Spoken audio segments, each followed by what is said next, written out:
நமக்கெல்லாம் காலையில என்ன சமைக்கிறது அப்படின்றத யோசனையே ஒரு பெரிய கவலையா இருக்கும். டக்கு டக்கு டக்குன்னு இன்னைக்கு ஒரு சூப்பரான பிரேக்ஃபாஸ்ட் பண்ணியிருந்தேன். அத சட்டுன்னு உங்ககிட்ட ஷேர் பண்ணிக்கலாம்னு சொல்லிட்டு, ஒரு பெரிய சப்பாத்திய இப்ப நான் மடக்கிட்டு கட் பண்ற மாரி நல்லா நீள நீளமா கட் பண்ணிக்கணும். நீங்க கத்திலயும் கட் பண்ணிக்கலாம், இல்ல சிசர்லயும் கட் பண்ணிக்கலாம். நான் சிசர்ல கட் பண்ணி இந்த மாரி எடுத்துக்கிறேன். இன்னைக்கு என்கிட்ட ஒரு சப்பாத்தியா இருந்தாலும் நல்லா பெருசா இருந்தனால, ஒரு சப்பாத்தியே எனக்கு போதுமானதா இருந்தது.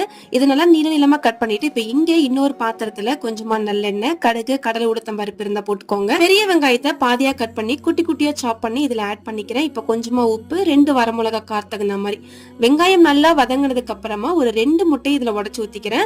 அது கூட மேல பெப்பர் அண்ட் சால்ட் வந்து போட்டு நல்லா ஸ்கிராம்பிள் பண்ணிக்கணும். அவ்வளவுதான், ரொம்ப ஈஸியா இருக்கும். அண்ட் இப்போ நம்ம கட் பண்ணி வச்சிருக்க இந்த சப்பாத்தி வந்து பாத்தீங்கன்னா இதுல ஆட் பண்ணிட்டு மீடியமான ஹீட்ல வச்சு லைட்டா மஞ்சள் தூளும் லைட்டா கறி மசால் தூளும் ஆட் பண்ணிக்கோங்க. கறி மசால் தூள் டோட்டலி ஆப்ஷனல், வேணும்னா போட்டுக்கோங்க. அவ்வளவுதான், ஒரு 10 செகண்ட்ல அடுப்பு ஆஃப் பண்ணிட்டு சாப்பிட்டு பாருங்க, ரொம்பவே டேஸ்டா இருக்கும்.